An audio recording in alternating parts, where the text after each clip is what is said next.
This is Tromelin Island. It is exactly as barren as it looks, so much so that it used to be known simply as the Isle of Sand. In 1761, almost 100 people captured from their homeland were abandoned here, and most of them were never seen or heard from again. This is their horrifying story.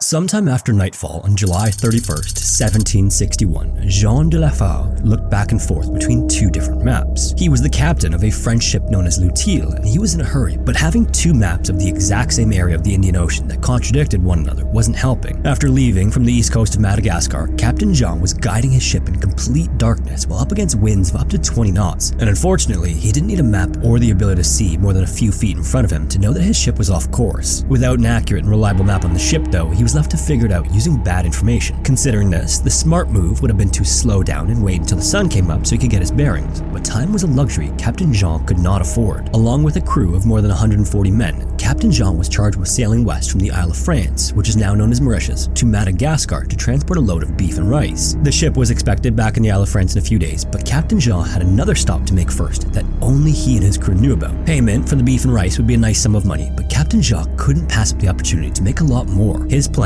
was for the ship to sail past the Isle of France to Rodriguez Island. There, he'd drop off a load of unplanned cargo before returning to the Isle of France with the supplies he was sent to bring back. Below deck, 160 men, women, and children of Malagasy descent, or natives of Madagascar, were locked in the cargo hold to be sold when Captain Jean landed on Rodriguez Island. And the payday he was supposed to get for them went far beyond the worth of beef and rice, so he was anxious to make it to the island from the moment the Malagasy were forced on board. By 1761, they fetched a premium since the governor of the Isle of France ordered a ban on that type of activity. So along with this being a lucrative trip, it was also a highly illegal one. And all these factors weighed heavily on Captain Jean's decision making. While he tried to figure out where the ship was, the crew were busy executing his orders to keep the ship moving as planned, because in his mind, waiting for daylight wasn't an option. However, had he been just a little bit more patient and at least waited until first light, he would have noticed the tiny island directly in the ship's path. In fact, it wasn't so much the island that would have caused alarm, it was the reef that surrounded it just below the surface. And Captain Jean found out just how protective of the island it was when the choppy waters of the Indian Ocean caused the ship to collide with the reef. Right away, this was a fatal blow to the ship. The hull was smashed open and water overtook it within minutes. Captain Jean and most of his crew abandoned ship and swam to the safety of the island, but even still, 18 of the men were swept out to the sea in the storm and drowned. Horrifyingly, many of the Malagasy and the cargo had no escape from the rushing water, and those who could get out did so through the hole the reef had created. When the ship sank moments after the damage was done, it did so with almost half of the Malagasy still trapped in the cargo hold. As the sun rose and in the wake of losing their ship, the magnitude of their predicament could finally be seen. More than 120 crewmen and between 60 and 80 Malagasy made it safely onto land after the wreck. Unfortunately, they were stranded on an island that at the time was known as the Isle of Sand, and when the survivors could finally see where they were as morning set in, they all must have felt an immediate sense of dread. The Isle of Sand is about the worst place in the world to be stuck. First discovered by France in the 1720s, it's about 300 miles northwest of Reunion Island and 280 miles east of Madagascar, so it's essentially in the middle of nowhere in the Indian Ocean. The island was once a volcano that eroded over millions of years, maybe even longer, and sea levels didn't leave much of it remaining above the water. On top of that, the island has a land area of about a single square kilometer. Imagine an island the size of an average city block. But that's not all. Its highest point is just 23 feet above sea level, so spotting any ships in the distance was out of the question. That's no problem on an island with trees, but the Isle of Sand was literal in name. In fact, outside of a few blades of grass and a couple of shrubs that weren't even knee-high, the island was completely devoid of vegetation. And because there are so few plants, animals aren't exactly plentiful either. There were fish in the water and the nearby reefs, but those same reefs would make fishing difficult. Just about the only easily accessible food are the seabirds that land on the island and the turtles that come up to shore, which is obviously barren by any standards. The island is also just south of the equator and is classified as having a mild tropical climate, but with no trees or shade, temperatures on the island are anything but mild during most of the year. In fact, July and August are the only months when the average temperatures just barely dip below 80 Fahrenheit or 27 Celsius. For the rest of the year, the sun beats down and it's sweltering. Its size and lack of protection from the elements also means that even the most comfortable days are windswept. Violent cyclones and tropical storms also pop up relentlessly during the summer months, which at the very least brings lots of rain. This, as you might imagine, is particularly important for anyone planning on spending any time on the island since it has no source of fresh water.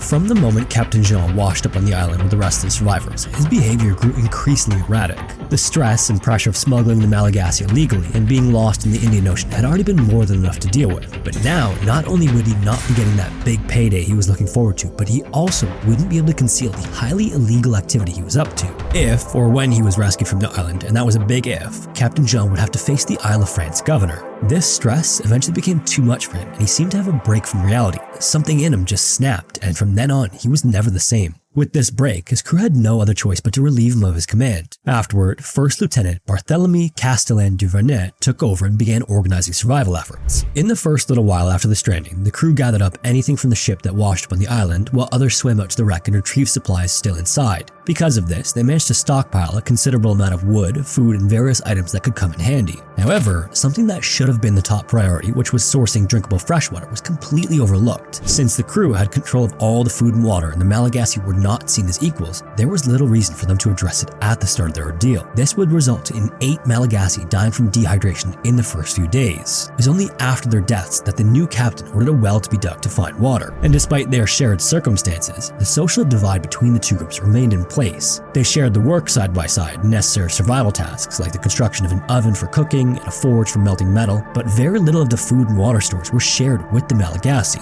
The crew even placed a literal divide between them and the Malagasy by setting up a camp on the opposite end of the island. But the differences between them were no more evident than when Barthélemy ordered that a ship be built with the wreckage of Luteil. Incredibly, the order wasn't just to build a raft with the scrap wood, it was to build a literal ship from scratch. When it was done, they even gave the new ship a name, dubbing it the Providence. Then, on September 27th, almost 2 months after their stranding, the Providence was loaded up and departed the Isle of Sand. When it did, it left all of the surviving Malagasy behind, with only a promise to send a ship back to rescue them. After 4 days at sea, the Providence arrived back in Madagascar. During the journey though, an illness spread throughout the ship and killed some of the crewmen, including Captain Jean. So with the commander responsible for everything now dead, Barthélemy was summoned to answer to the Isle of France governor when the crew returned home. The governor was furious and Barthélemy was lambasted, but despite this, he still tried to convince the governor to send a ship back to the Isle of Sand. Unfortunately, the governor denied Barthélemy each time he asked. At the time, France was in the 7 Years' War with Britain for global dominance, and not a single ship could be spared. This meant that no help was coming for the Malagasy.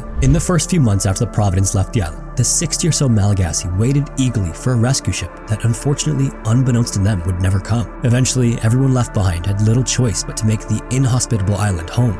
Without many natural resources to work with, the Malagasy dug pits in the sand they would fortify with coral rocks to serve as shelters. Morbidly, it was common for the Malagasy at the time to bury their dead in buildings similar to mausoleums we see in cemeteries today. They'd dig large holes and build walls from the bottom of the pits to a few feet above ground. The structure was then covered by a stone roof to complete a small, self-contained underground building intended to house the dead for eternity.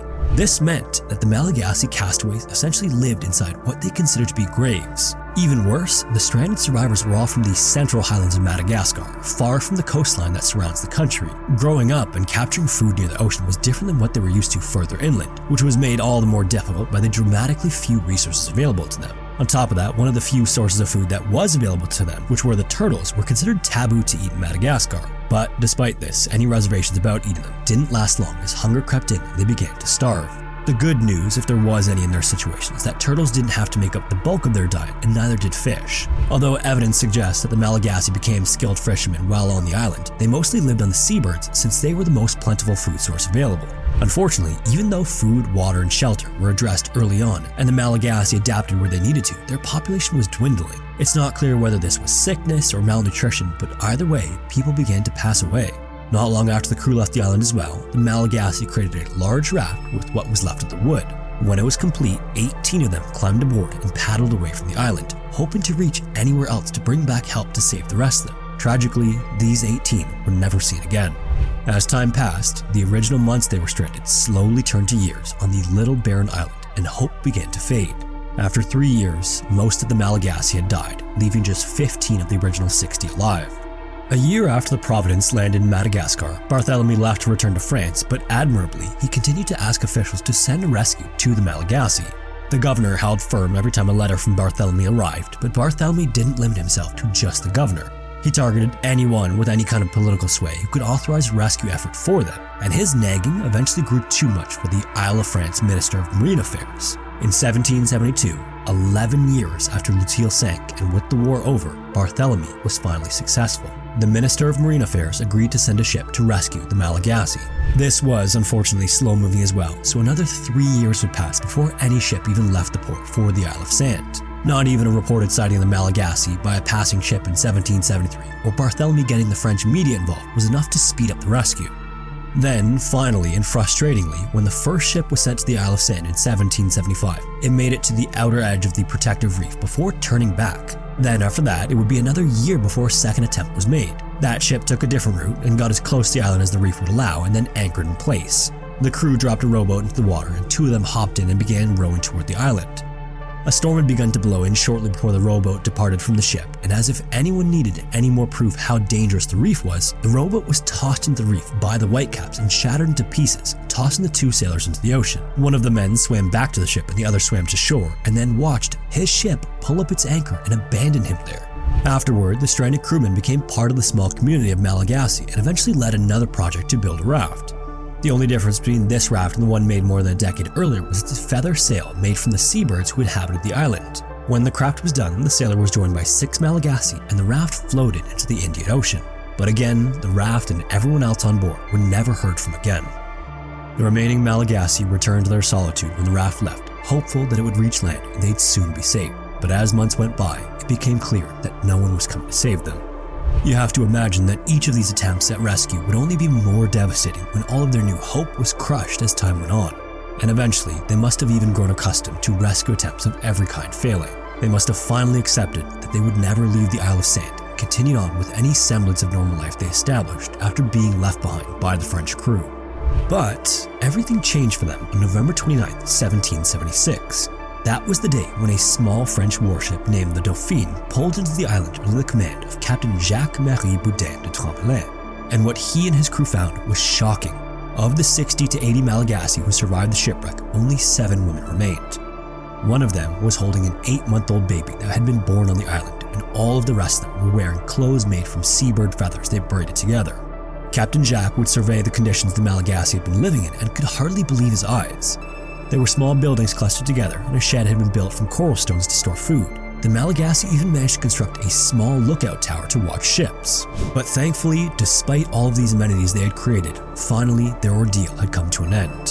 When Captain Jack brought the women and 1 infant on board and the Dauphine pulled away from the island, it was the first time the Malagasy had been anywhere but the Isle of Sand in 15 years.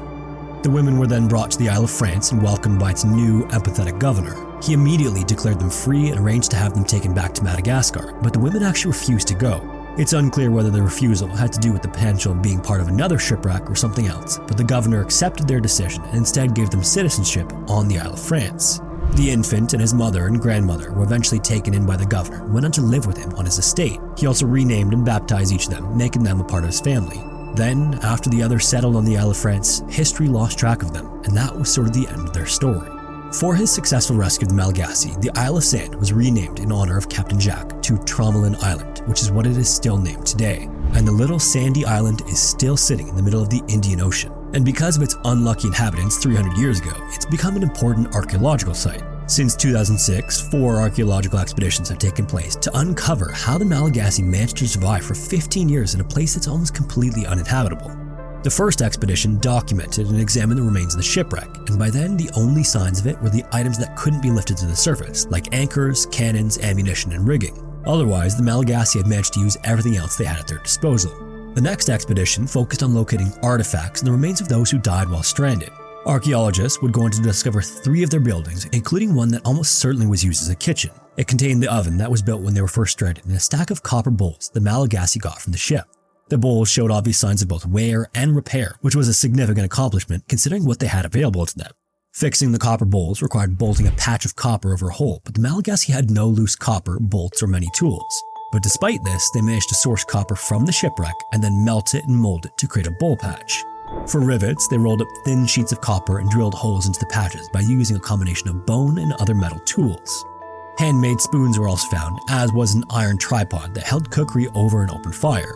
There was also a large bowl made of lead found among the kitchen artifacts, leading archaeologists to conclude that the survivors likely dealt with the consequences of lead exposure at some point later in their lives. Then, along with the cooking vessels, the dig uncovered pieces of jewelry made of copper, which included rings, necklaces, and bracelets found in the sand. There was even a comb that had been fashioned from copper to be used to untangle hair. These might seem like inconsequential discoveries, but these were signs that the Malagasy established a small society on the little barren island. And somehow, against all odds, they managed to survive some of the worst conditions imaginable. As far as the other details about the 15 years the Malagasy spent on Tromelin Island, they've been lost to history.